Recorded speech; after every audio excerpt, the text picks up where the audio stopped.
Hello everyone, welcome to Acad grow.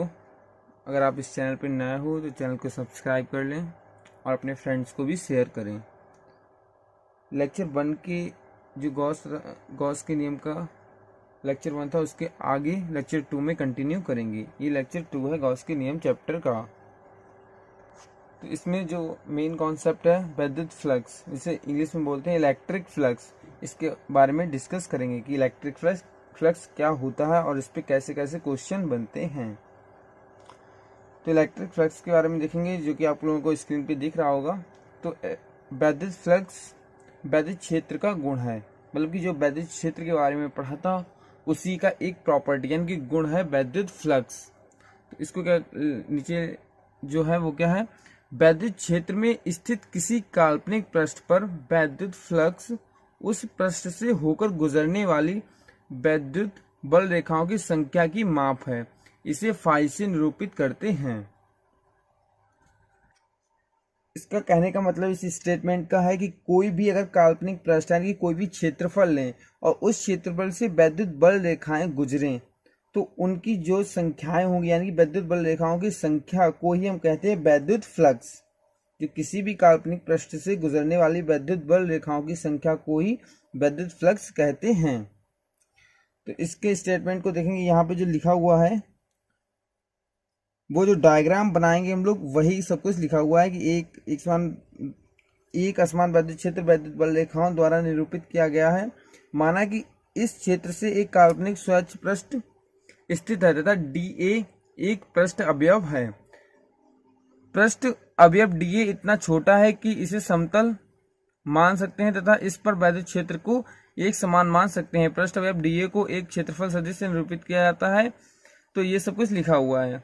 तो जैसे कि इस स्टेटमेंट को देखेंगे कि विद्युत क्षेत्र काल्पनिक पृष्ठ पर गुजरने वाले पृष्ठ से होकर गुजरने वाली विद्युत बल रेखाओं की संख्या की माप है। तो फ्लक्स के बारे में देखेंगे, इंपॉर्टेंट पॉइंट है। तो एक फ्लक्स यानी कि कोई भी पृष्ठ क्षेत्रफल लेंगे, कुछ इस तरह से पृष्ठ क्षेत्र लिया तो क्या होता है कि यहाँ से सेंटर से या किसी भी पॉइंट पर अगर हम सदिश क्षेत्रफल को लेते हैं तो वो पृष्ठ के अभिलंबवत होता है यानी कि लंबवत होता है। अगर इस वाले पॉइंट पे लेंगे तो वो अगर इस तरह से कोई भी क्षेत्रफल है तो उसके लंबवत होगा यानी कि कुछ इस तरह से होगा ए वेक्टर। और आपकी इस क्षेत्रफल से यानी कि इस पृष्ठ से काल्पनिक पृष्ठ से जो विद्युत बल रेखाएं गुजर रही हैं वो इस तरह से गुजर रही हैं कुछ। और इसका इस वाले पॉइंट पे हमने एक क्षेत्रफल देखा तो क्षेत्रफल जो पृष्ठ के लंबवत होगा इसे वेक्टर ए से प्रदर्शित करेंगे। वेक्टर का मतलब है सदिश, और सदिश राशि के दिशा को प्रदर्शित करता है तथा परिमाण को भी प्रदर्शित करता है, लेकिन अदिश सिर्फ परिमाण को प्रदर्शित करता है, दिशा को नहीं। तो वेक्टर से प्रदर्शित करेंगे। और जो ये रेखाएं हैं ये विद्युत क्षेत्र की दिशा को प्रदर्शित कर रही हैं। तो वेक्टर ए और वेक्टर ई के बीच एक एंगल बनेगा, वो बनेगा थीटा। तो फाई जो आपका आ जाएगा वो आ जाएगा vector E dot vector A, यानी कि विद्युत फ्लक्स इक्वल टू हो जाएगा वेक्टर ई इंटू वेक्टर ए। जो डॉट प्रोडक्ट है यानी कि डॉट प्रोडक्ट किसको प्रदर्शित कर रहा है, अदिश गुणनखंड को, इसका अदिश गुणनखंड हो जाएगा। तो ये जब ओपन होगा वो हो जाएगा वेक्टर ई मतलब ई ए, और जब अदिश खुलता है तो वो कॉस थीटा में खुलता है। डॉट प्रोडक्ट जब खुलता है तो वो कॉस थीटा में खुलता है, और क्रॉस प्रोडक्ट जब खुलता है वो खुलता है साइन थीटा के साथ। इस तरह से एक समान विद्युत क्षेत्र के लिए विद्युत फ्लक्स को प्रदर्शित कर सकते हैं, phi E equal to E A cos theta. ये तो संपूर्ण पृष्ठ के लिए हो जाता है जब एक समान विद्युत क्षेत्र हो। अब देखेंगे छोटे से एलिमेंट के कारण यानी कि छोटे से अवयव के कारण विद्युत क्षेत्र की विद्युत फ्लक्स क्या होगा। इस वाले डायग्राम में देखेंगे कि असमान विद्युत क्षेत्र दे रखा है, असमान विद्युत क्षेत्र दे रखा है। यहाँ पर एक काल्पनिक पृष्ठ दे रखा है, इस पर एक छोटा सा अवयव डी ए लेंगे, ये छोटा सा अवयव डी ए लेंगे। तो डी ए को अवलंबित दिशा देखेंगे, एकांक ये क्षेत्रफल है तो क्षेत्रफल की दिशा देखेंगे देखेंगे क्योंकि क्षेत्रफल सदिश के बारे में डिस्कशन किया था लेक्चर 1 में। अगर आपने नहीं देखा है तो लेक्चर 1 को देख लें। तो ये डीए हो जाएगा। डीए की दिशा को प्रदर्शित करेंगे तो क्या होगा, पृष्ठ के लंबवत, जिस पृष्ठ पे हमने माना है तो उसके लंबवत, तो कुछ इस दिशा में आ जाएगा लंबवत, वेक्टर डी ए। ये आपका अवयव हो गया डी ए, और उसकी अगर दिशा को प्रदर्शित करेंगे तो वेक्टर डी ए। यहीं पर अगर वैद्युत क्षेत्र की दिशा को प्रदर्शित करो तो वो कुछ इस दिशा में आएगी, वैद्युत क्षेत्र की दिशा D E, vector D E. और एंगल जो बना रही है वो क्या बना रहा है, थीटा। और इसे डी ई ना बोलो तो ई बोल दो, क्योंकि वैद्युत क्षेत्र हर जगह अलग अलग दे रखा है, तो डी नहीं, वैद्युत क्षेत्र ई से ही प्रदर्शित कर देंगे। तो संपूर्ण पृष्ठ से होकर जाने वाला फ्लक्स क्या होगा, phi equal to E into D A. छोटे से अवयव के कारण, जो छोटा सा अवयव लिया इससे वैद्युत क्षेत्र निकल रहा होगा, इस क्षेत्र से वो माना ई निकल रहा है, तो छोटे से अवयव के कारण जब निकाल लेंगे तो पूरी क्षेत्र के कारण कैलकुलेट कर लेंगे समाकलन के द्वारा। तो ई डी ए, और इसका क्या होगा, dot product D A vector D ए और वेक्टर ई, ये फाई हो गया। फाई यानी कि वैद्युत फ्लक्स संपूर्ण। और ये छोटे से अवयव के कारण हुआ, और संपूर्ण पृष्ठ से होकर जाने वाला फ्लक्स निकालेंगे तो क्या करेंगे, समाकलन का साइन लगा देंगे, समाकलन। ए लिख देंगे, ए का मतलब है क्षेत्रफल का, तो ये आपका लिखना चाहो ए लिख सकते हैं, या फिर ना लिखना चाहो नहीं लिख सकते हैं, सिर्फ समाकलन का साइन बना देंगे। जैसे छोटे अवयव के कारण जो निकालना है वो संपूर्ण पृष्ठ के कारण वैद्युत फ्लक्स को निकाल सकते हैं। यहाँ पे नोट्स में भी मेंशन कर दिया है, जहाँ ये साइन दिखा रहे हैं समाकलन का साइन है, संपूर्ण पृष्ठ के लिए पृष्ठ समाकलन है डी यानी कि छोटे से अवयव के कारण, लेकिन जब इसका इंटीग्रेशन कर देंगे यानी कि समाकलन कर देंगे तो पूरे संपूर्ण पृष्ठ के कारण वैद्युत फ्लक्स निकाल सकते हैं। वैद्युत फ्लक्स एक अदिश राशि है, अदिश राशि है, वो यहाँ से ही पता लग रहा था इस स्टेटमेंट के द्वारा कि इसका अदिश गुणनफल होता है। अदिश गुणनफल होता है यानी कि अदिश गुणनफल में क्या, ई एक कॉस थीटा से खुलेंगे, और सदिश होता है तो क्रॉस लगता है, क्रॉस को साइन के साथ खोलते हैं।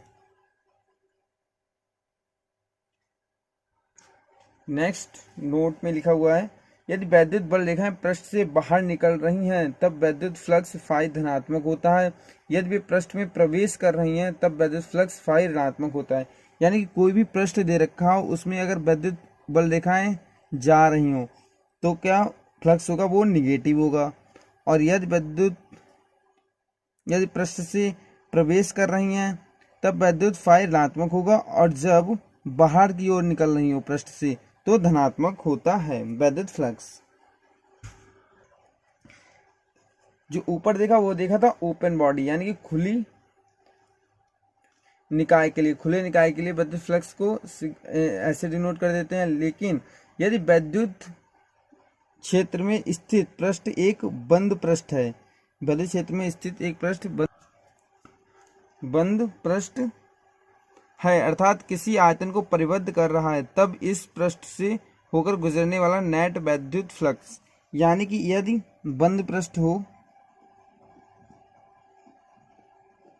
तो बंद पृष्ठ के लिए जो वैद्युत फ्लक्स होगा उसे फाई से ही डिनोट करेंगे, लेकिन जो इंटीग्रेशन एक समाकलन का साइन है उसको क्लोज कर देंगे। इस तरीके से प्रदर्शित करते हैं वेक्टर ई इंटू डी ए। ऊपर वाले जो डायग्राम को देखकर ही इस फॉर्मूले को लिख सकते हैं, फाई इक्वल टू इंटीग्रेशन और क्लोज का sign vector E into vector D ए।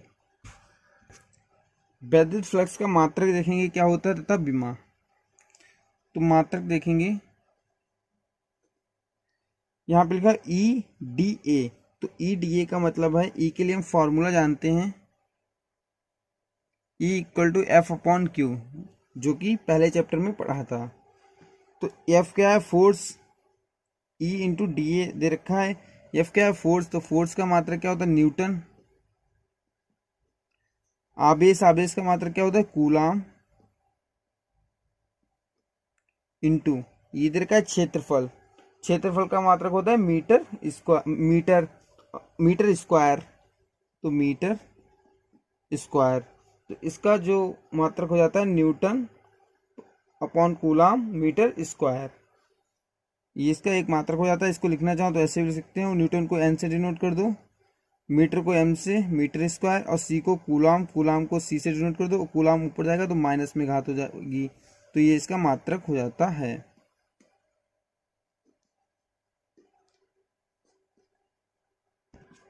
इस तरह से इसका मात्रक लिख सकते हैं। अब देखेंगे विमा। विमा देखेंगे इसी वाले फॉर्मूले से, न्यूटन न्यूटन बल का है तो बल का विमा होती है M L T minus 2, coulomb नीचे है, कूलॉम की विमा होती है ए टी, मीटर मीटर के लिए होता है एल, और स्क्वायर है तो स्क्वायर, एम तो ऊपर ही है एम, एल की पावर 2 और एक एल की पावर, तो एल की पावर 3, टी की पावर -2 और एक टी की पावर ऊपर माइनस में जाएगी तो टी की पावर -3 ए, और ए की पावर ऊपर जाएगी तो -1। ये हो जाती है विमा वैद्युत फ्लक्स की, ML3T-3 A-1। तो इस तरह से विमा तथा मात्रक निकाल सकते हैं।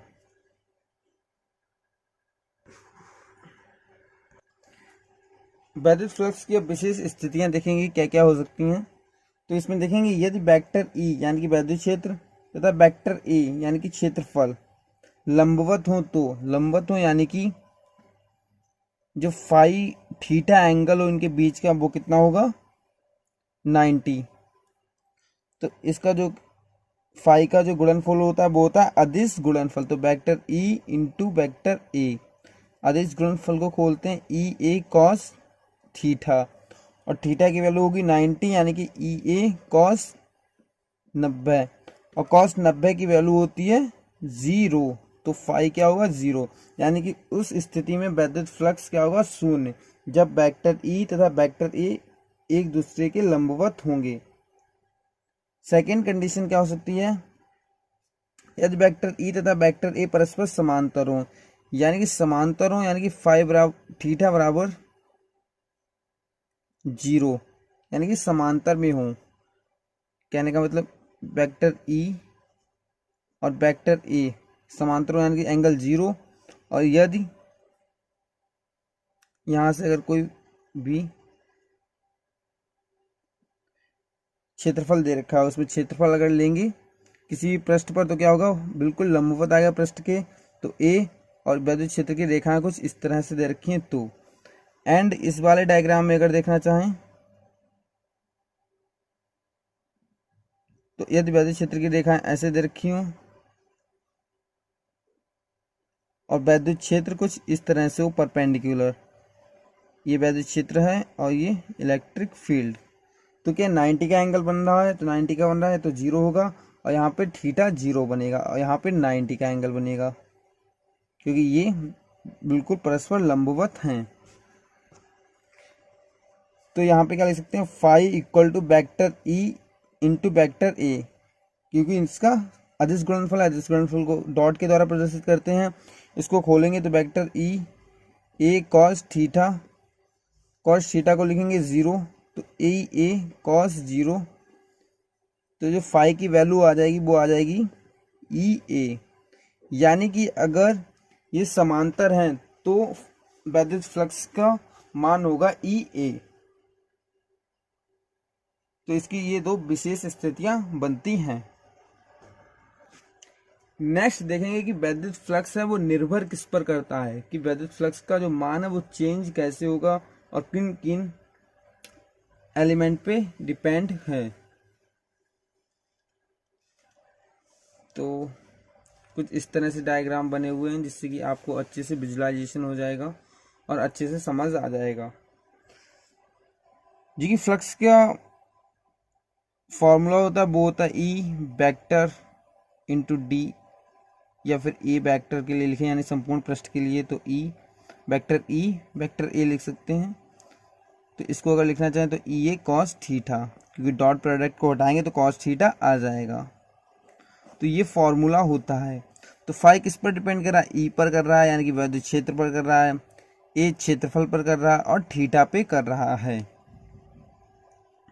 तो इस चीज़ को कैसे समझेंगे कि कोई भी ऐसे पृष्ठ दे रखा है आपके लिए इस तरह से छोटा सा, यानी कि इसका एरिया छोटा है, ये क्या वैद्युत क्षेत्र के लिए अगर देखें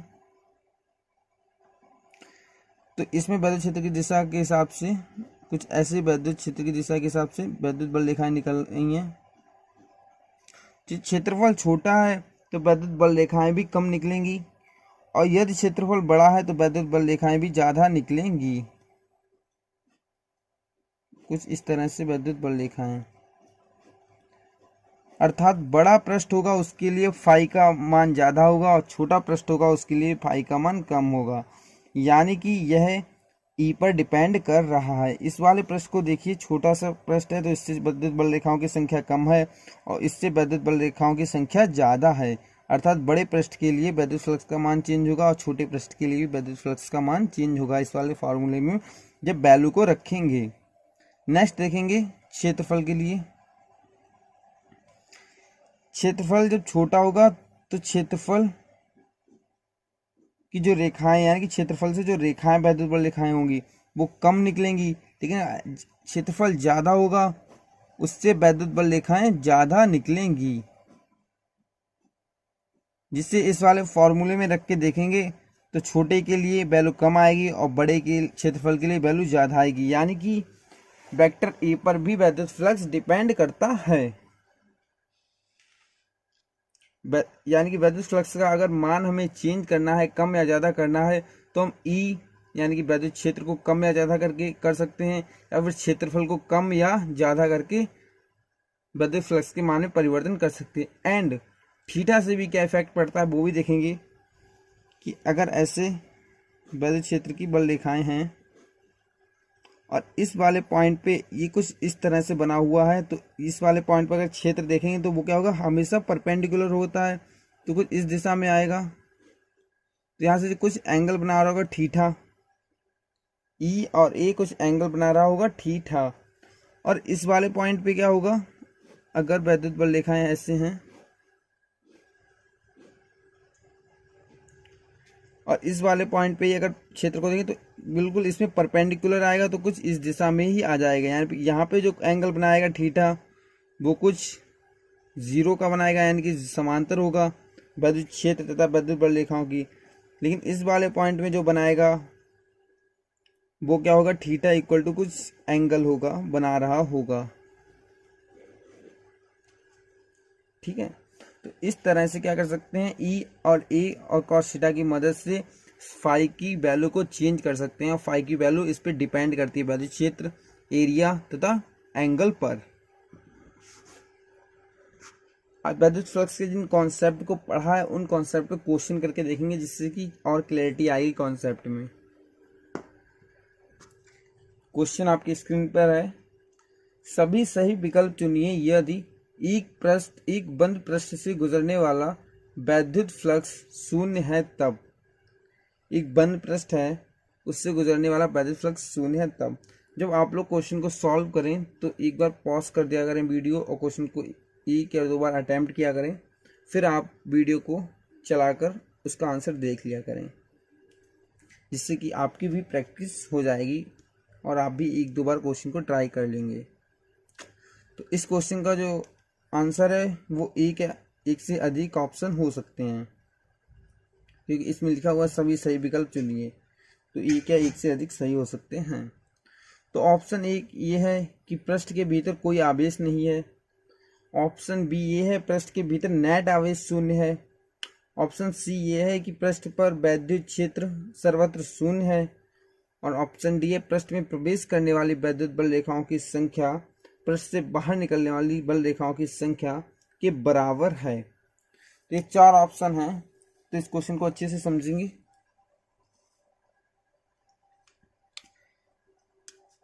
इस क्वेश्चन में दे रखा है यदि एक बंद पृष्ठ से गुजरने वाला, एक बंद पृष्ठ है,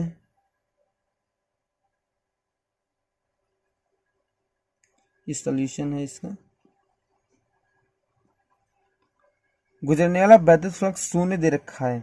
तो ऑप्शन ए क्या है, पृष्ठ के भीतर कोई आवेश नहीं है।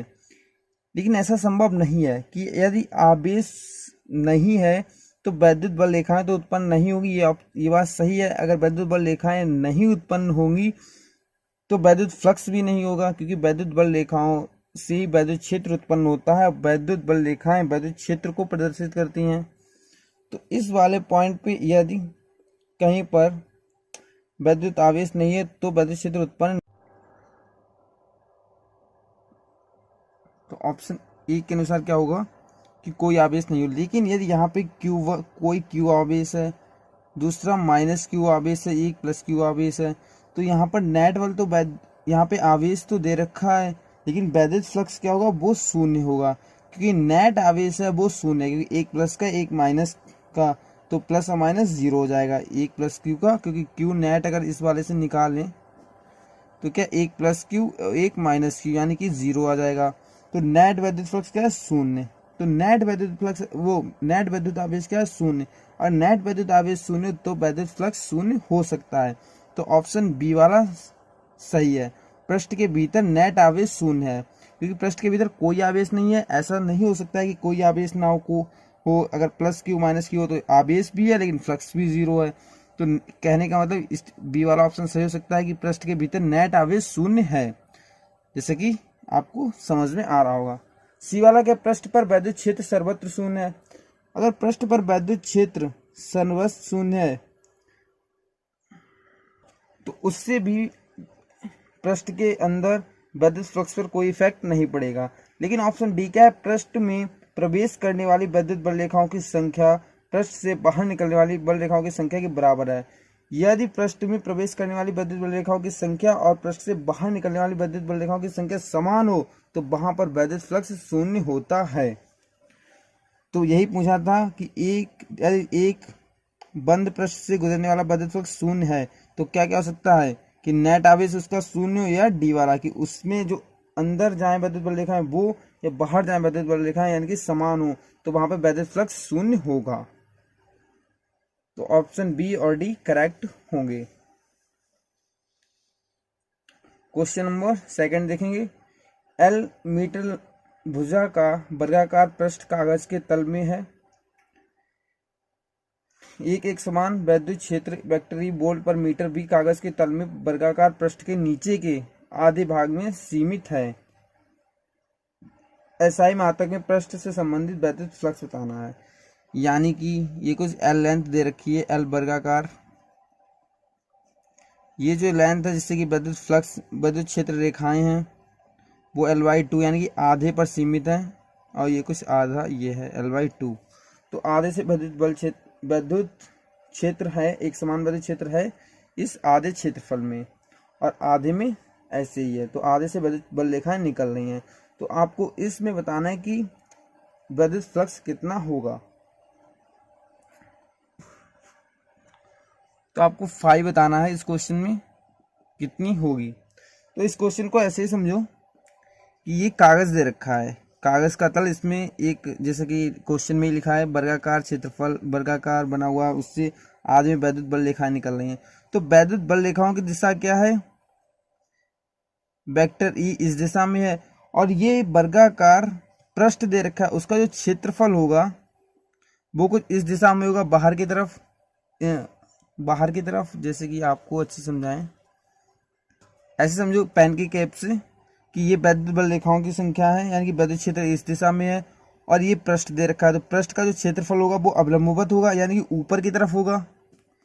यानी कि इस कैप से समझो ये वैद्युत क्षेत्र के दिशा को प्रदर्शित कर रहा है, ये अवलंबवत की तरफ हो है, क्योंकि वैद्युत क्षेत्र इधर है और वैद्युत पृष्ठ इस तरह है। यानी कि जो समतल पृष्ठ दे रखा है वो वैद्युत क्षेत्र से समांतर दे रखा है।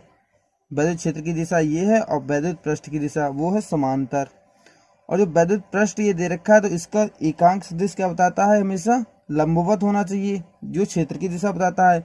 तो इसकी क्या होगी, इस दिशा में होगी ऊपर की तरफ, कुछ ऐसे ऊपर की तरफ। तो ये ऊपर की तरफ वैद्युत क्षेत्र होगा, और इस दिशा में क्या वो ऊपर की तरफ एकांक क्षेत्रफल होगा, यानी कि सदिश क्षेत्रफल, और इस दिशा में क्या है वैद्युत क्षेत्रफल। तो इनके बीच का जो एंगल बन रहा है वो क्या है 90 का, इनके बीच का जो एंगल बन रहा है वो क्या है 90 का। तो यहाँ पर हम लिख सकते हैं क्या, फाई में बताना है तो phi equal to E A vector A, तो यानी कि फाई बराबर ई ए कॉस थीटा। लेकिन यहाँ पे हम लिख सकते हैं क्या, यदि पृष्ठ का तल वैद्युत क्षेत्र, जो पृष्ठ का तल है, यदि पृष्ठ का तल वैद्युत क्षेत्र के समांतर हो, वैद्युत क्षेत्र ये दे रखा है इसके समांतर हो,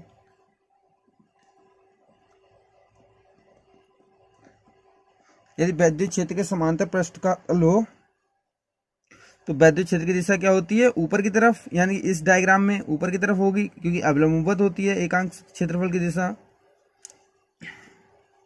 तो एंगल क्या बनाएगा, 90 का। तो यहां पे लिख सकते हैं इस वाले फॉर्मूले में phi equal to E A cos 90, तो फाई इक्वल टू कॉस 90 का मान होता है 0, यानी कि वैद्युत फ्लक्स क्या होगा, 0। तो ऑप्शन ए करेक्ट हो जाएगा। तो इस तरह से ये वाला क्वेश्चन बनेगा। तो आज हमने क्या किया, वैद्युत फ्लक्स के जो कॉन्सेप्ट थे उनके बारे में डिस्कशन किया और अच्छे से डीप में पढ़ा कि वैद्युत फ्लक्स क्या होता है। इसके आगे अगले लेक्चर में कंटिन्यू करेंगे और आपको लेक्चर के नोट्स डिस्क्रिप्शन में मिल जाएंगे।